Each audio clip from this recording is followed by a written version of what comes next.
Bada bing, bada boom. Bada bing, bada boom. It's just that easy. It's just that easy. I don't sound like you when I say bada bing, bada boom. It still sounds good though. Yeah, okay. G'day viewers and listeners. It's Ed Fox and Lisa Smith with the Bada Bing, Bada Boom podcast. It's just that easy. It is just that easy. And today we have a great guest, K.Kiliaen Anderson. Lisa, why don't you introduce K.Kiliaen and let us know what the deal is? Well, I met K.Kiliaen a few years ago and was just immediately enamored with her knowledge and content on social media. So it absolutely made my year when she joined our Tradebank community here in Huntsville. Yay. She is, big round of applause. And she actually does advertising for both the local trade bank, many of our members, and some people nationally, both for barter and for cash.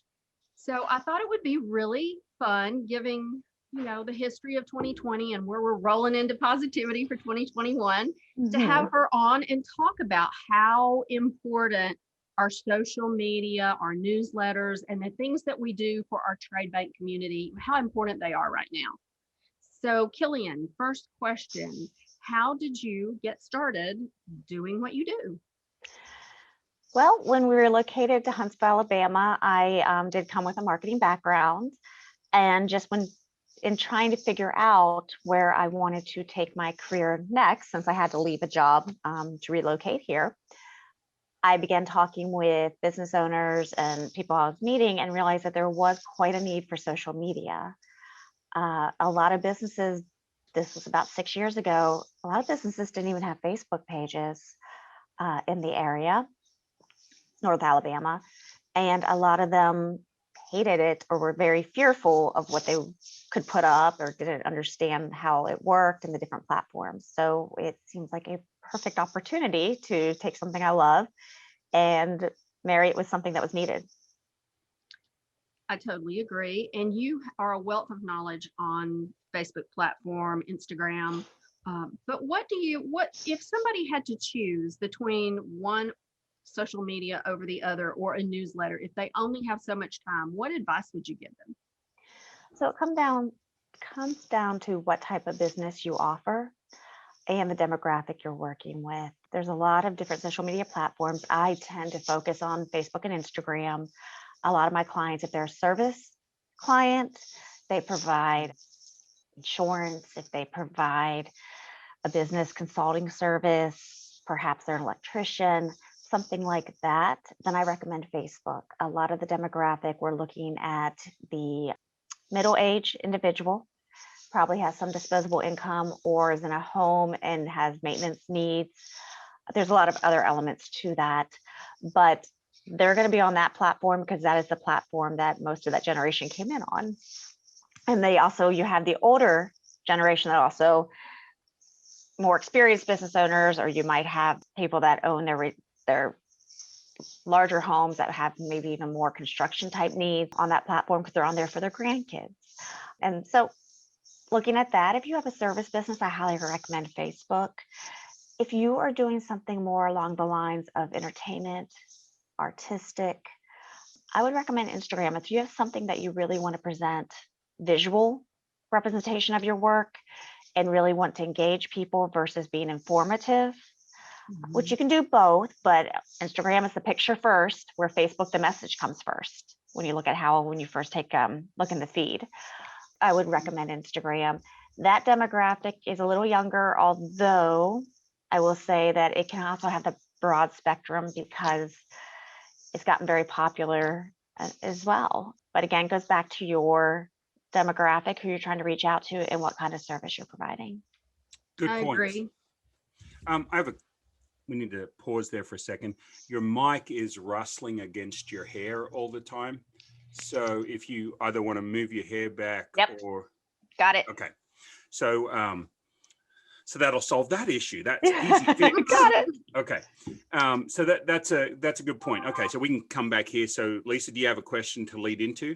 You can go ahead if you have one. Okay.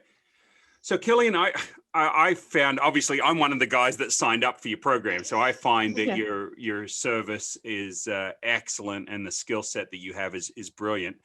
What I'd like to know is when you first looked at Tradebank, why did you decide or how did you decide? So I'm going to ask like 3 questions in one. Sure. Why, how, and were you hesitant in signing up for Tradebank, and how did you overcome or how did you make the decision to move forward? Absolutely. So I learned about, Lisa's a good friend of mine. So when you have a good friend tell you about something, you're automatically more comfortable. But I also was highly suspicious of it because I hadn't really heard of barter. In my mind, we're talking like Wild West. I had these visions in my head that had nothing to do with an app on my phone. Right. So I did about a year or 2 before I joined, I had gone to a social that Lisa had invited me to, and I'd learned about it. And at that time, she even said that it wasn't the right time for me to join because I had nothing to offer. I was working for another client. I didn't have a business. So I appreciated that she was very honest. She's like, I just wanted you to know about it because I own the company or I own the franchise. It's something I'm involved in. When it came around to that, then I went back to freelancing and having a small business.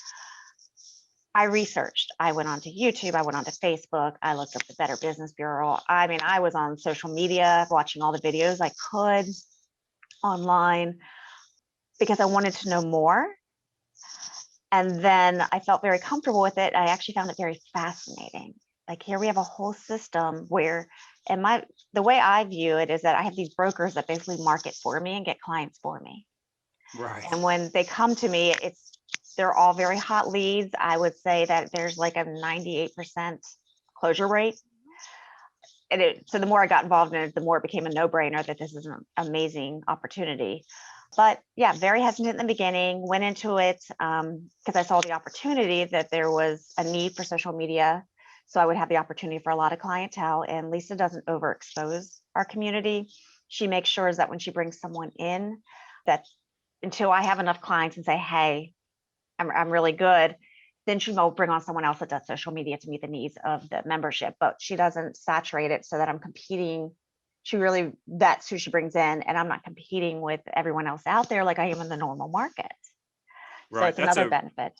Yeah, that's a really good point. That because of the way Tradebank does it, I've seen other barter exchanges that front load a ton of the same industry. Mm-hmm. And then none of them get business or none of them get enough to make it worthwhile.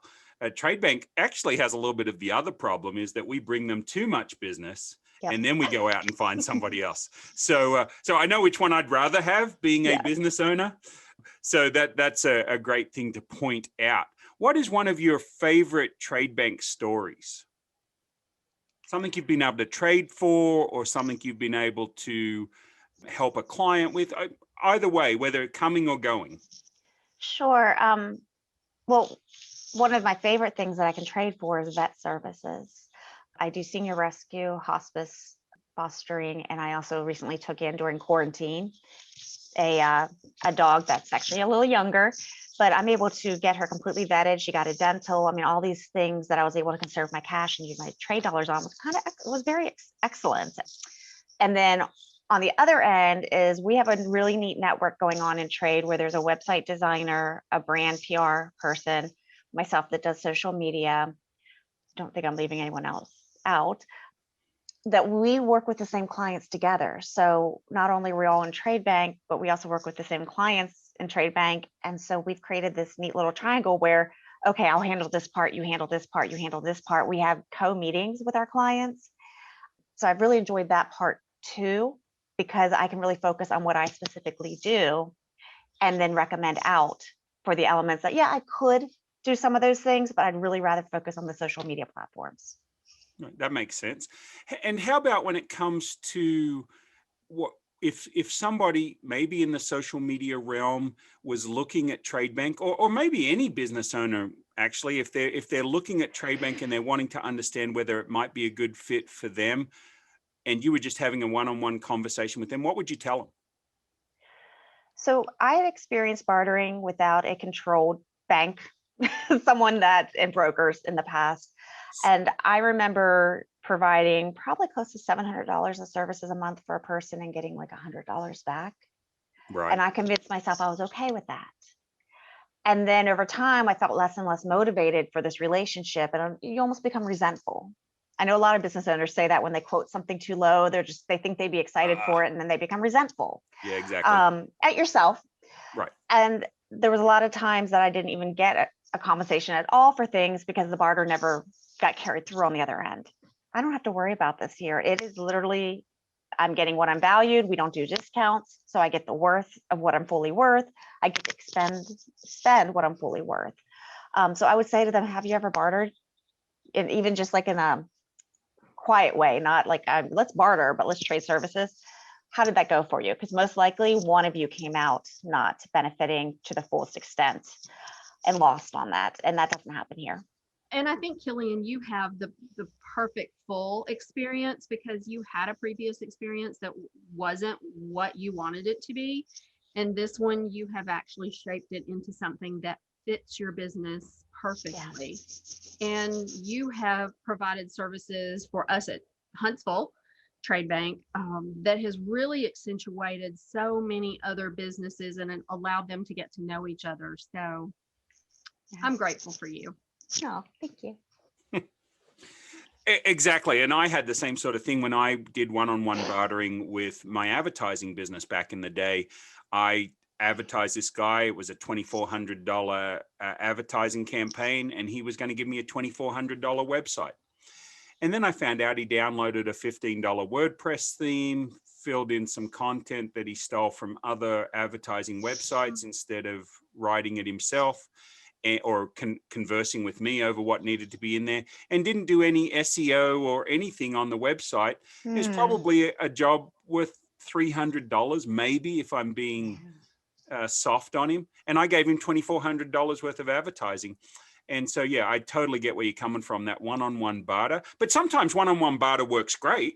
Sure. We used to have a video shop in Australia, and when I left school early and started that video shop, we would barter video movie rentals for everything, and that worked out really good for us. So one-on-one barter can work, but I think your point is extremely valid, is that when you can get what you're worth in a barter currency, and then I find sometimes people that want to barter with me, I don't need what their product or service is.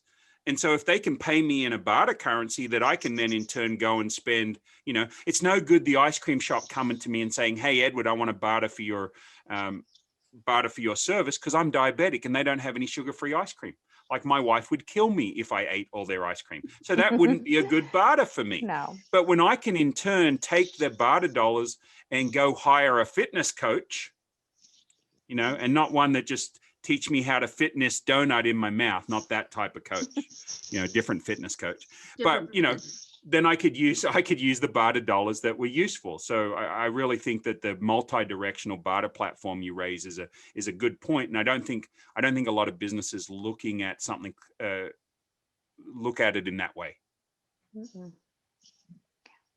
I agree. And as K.Kiliaen says, if you can bring into your barter community the multitude of things that your business owners need that they would normally have had to pay cash for. I was fortunately the recipient of a phone call from K.Kiliaen after her last vet visit with her little princess, her little fur baby, and she was pretty excited about spending those barter dollars. Right. Yeah, I could imagine. And K.Kiliaen, what does a broker do for you, or what do you find your relationship with the personalized brokering setup that Tradebank has to be able to answer your questions and concerns? Talk a little bit about how you found that experience. So the broker experience has been excellent. What the brokers do in our area is that they will match you up with clients. Lisa is really good about when a new client comes on, she'll actually check out all their social platforms and then say, hey, this one needs a website. This one, I saw their marketing materials, they need a business card. This one needs signs, or this one needs social media. And she will give us a heads up. And then typically the in-house broker, Tamara, will turn around and connect us. And that's where you have already had a hot lead going into it, because typically Lisa's done this research before they even came in. Right. And has already talked to them about you. So you've already had 2 introductions and then you get connected. So the broker pretty much, I don't have to do any marketing. I'm not doing Google. I'm not doing Facebook.